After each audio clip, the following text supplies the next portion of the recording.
Hey, there you are. I've been waiting for you. My name's Greg, this is Dim Pixels, and today I'm going to be taking a look at an old classic, a game lots of people love, Trevor McFur in the Crescent Galaxy on Atari Jaguar. What's that? This isn't a game lots of people love, you say? Yeah, you're probably right, but it'll be fun wondering why. You don't really need to wonder, I'm going to tell you. Anyway, Trevor McFur was released on Atari's ill-fated Jaguar way back in 1993, and it's a side-scrolling shooter. A shmup. Yay. Not only do I love Atari, and I really wanted to get a Jaguar back in the 90s, but it was never released in Australia, but I also love shooters. And when it comes to arcade shooters, shmups of all kind are my very favourite. Honestly, I tend to prefer vertical bullet hell shmups, but I'm also a sucker for the classic, like Gradius, or Gradius if you like that, and R-Type. And Trevor McFur follows in their footsteps, apparently, while breaking all the unspoken laws of shooters as it goes. So there, we got there really quickly.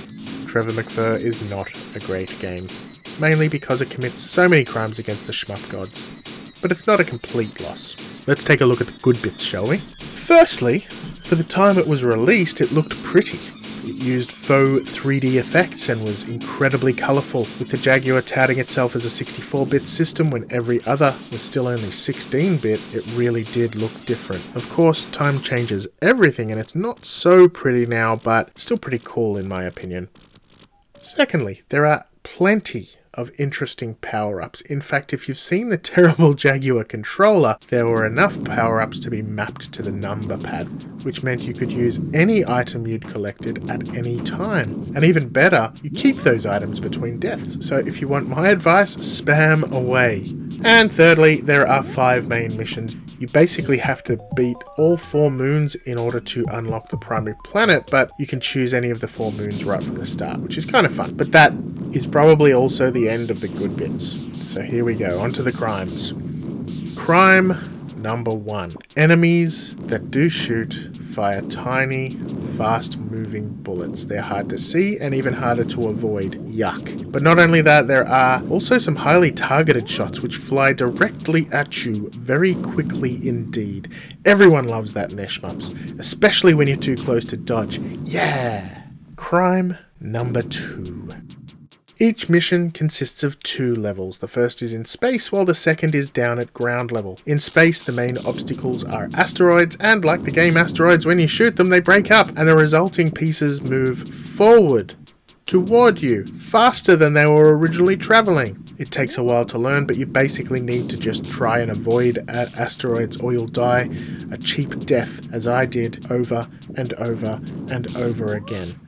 The third crime, at the end of each stage there's a boss. So each moon has 2 bosses. The bosses look pretty cool, and for the most part they're pretty fun to fight, particularly because of the number of items that you can use on them. Keep that in mind. However, there's no way to know when or where they're vulnerable, so you just have to keep shooting and keep your eye on their life gauge. It's the only way to know if you're doing any damage. Of course, this leads me on to yet another crime, albeit a related one. Bosses are bullet sponges. If you just try to shoot them, you'll be there for a long time, so again, make good use of your items.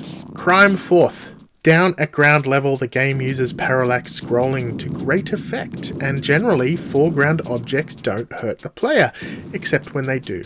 And the first time you play, you will die, especially because the items and power-ups can pass through the foreground layers. What fun! Crime 5 is huge. There is no music. All you hear while playing is the repetitive firing of your weapon and the items you use.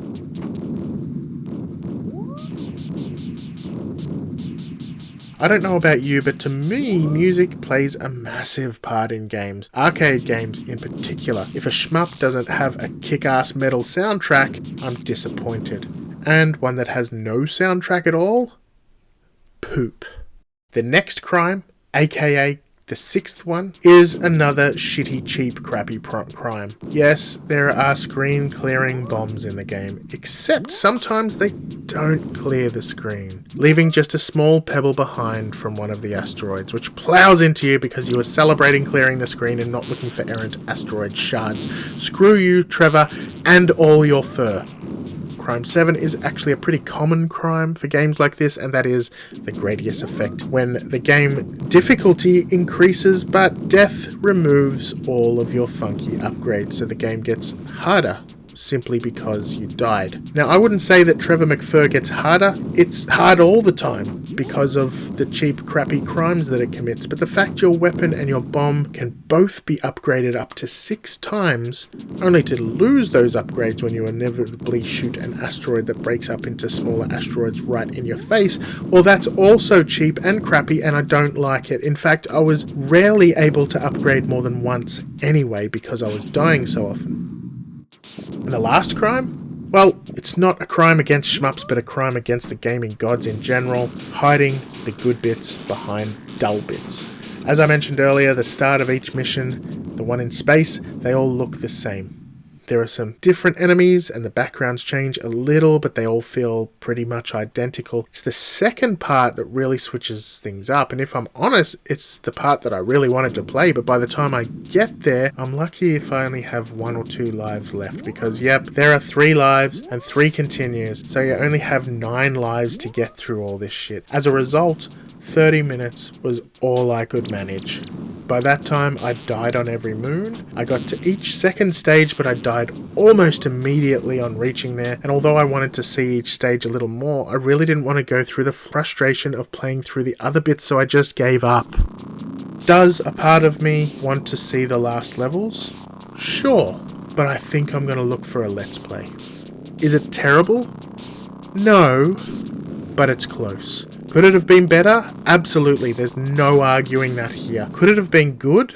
With a lot more work, yeah, it could have. Side-scrolling shooters are inherently fun, and if you don't break the cardinal rules, you're bound to have an average game at least. As it stands, old Trev's here is a bit undercooked, which means it didn't really impact the world of video games at all, or perhaps it did, I don't know. The truth is, Trevor McFur was the only launch title for the Jaguar, apart from the pack-in title, which was called Cybermorph, or Where Did You Learn to Drive? Did old Trev's kill the Jaguar?